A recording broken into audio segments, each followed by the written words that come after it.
being in Utah, being in the offense where you shined, where I don't even think it was really meant for the point guard to shine in that type of offense. You know, they had Stockton, they had Malone. It's for the other guys to shine. So I'll tell you about give us your time in Utah. How was that? Then Egg, you asked me about the question about Brooklyn. And how Jerry Sloan, how was it playing for Jerry too? Yeah, so kind of give us that. Yeah, I mean, obviously when I got there was always the Stockton Malone comparisons, you know, or Stockton for me and Malone for Booz. And as we developed, you know, those comparisons became, you know, even more. But yeah, I mean, when I look back on my career, you know, my best years obviously were in Utah. You know, I talk about it's kind of like it's when I was just playing basketball. I was just hooping. I didn't know no better. I didn't know about the politics. I didn't know about, you know, all the other stuff that went into it. And I was just having fun.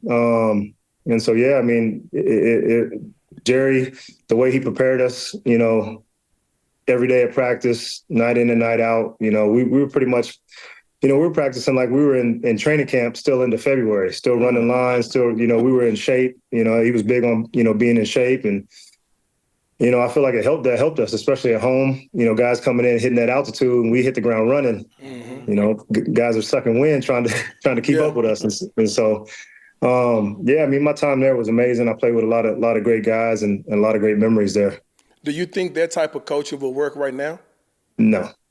Not a chance. Not a chance. Not a chance. Hey, look, so the reason why it won't work is not because of his coaching style. It's more so the kids ain't receptive to that coaching style, correct? They're not. And, like, I mean, a little bit I wasn't. You know, that was part of my problem was, you know, I had never played for a coach like that, where it was just, you know, coming from college, it's all business, but it's not, right? The coaches, like, you know, they talk to you. They want you to be you. They want you to, you know, they had a different way of being a leader. And so then I got to Utah, and Coach Sloan, you know, he likes it his way. And, you know, I ended up fighting that a little bit. And, you know, I think we bumped heads a lot because of that. And so, yeah.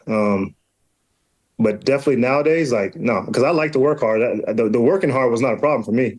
You know, that wasn't the issue. I think it was the other stuff. So Pat Riley, I played for Pat Riley for 3 years, right? Yeah. And so they sound like they cut from the same cloth the way they get down. You know, ruling with an iron fist, but also giving grace if you working hard, right? They show you some love.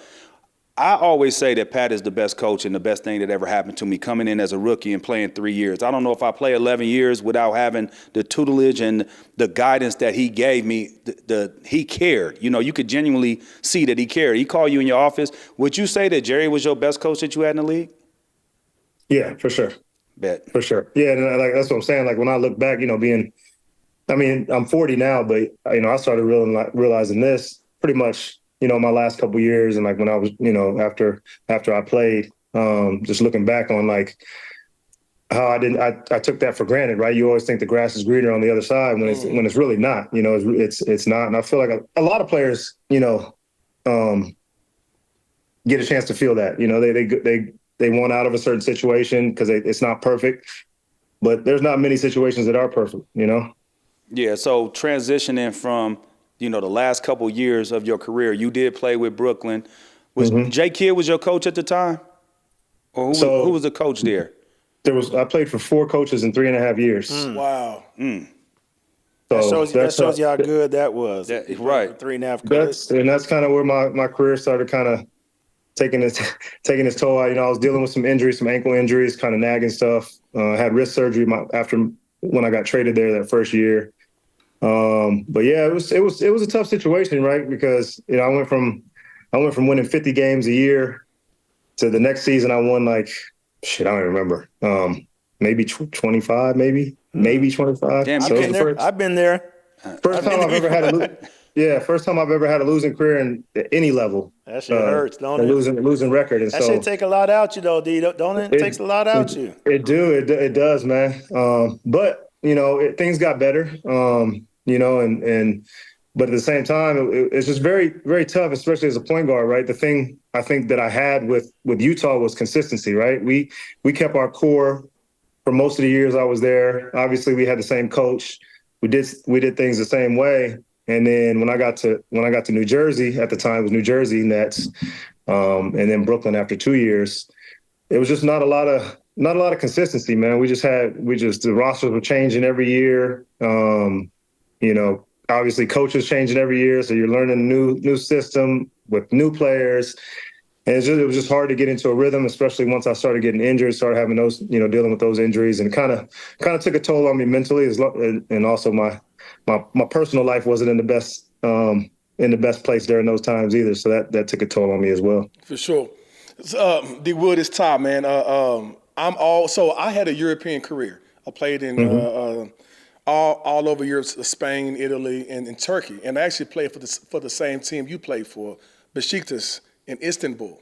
And so how was your experience in Turkey, and also just the total game? Because I'm always arguing with these two guys how good the European guys are. They kind of like give me the old school Martin and hand to the face all the time. So they ain't really trying to hear it, but I'm telling them how skilled these guys are. Agree, disagree?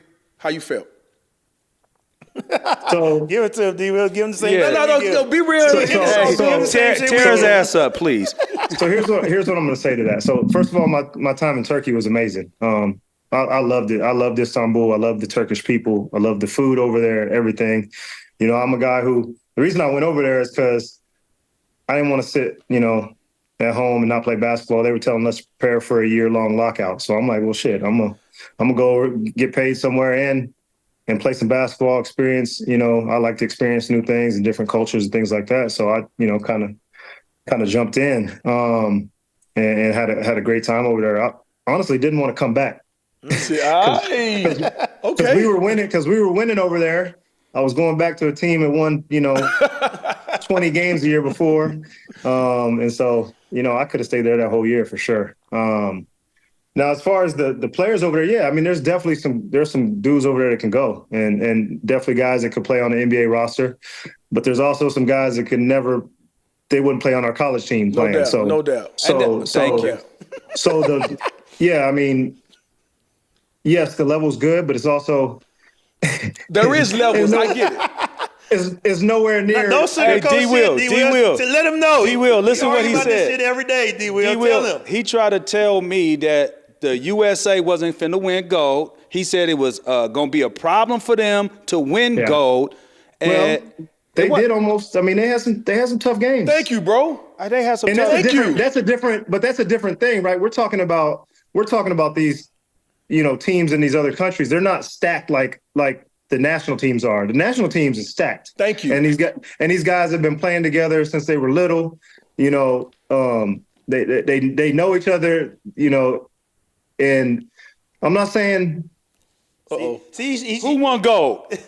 Say it. Who won gold? Well, first of all, I wasn't surprised USA won gold. I wouldn't have been surprised if it would have lost. That was my statement. But you also y'all got to realize it's always the guys that have the long overseas careers that try to pump up overseas. So they make it seem like, well, that's why I was over here.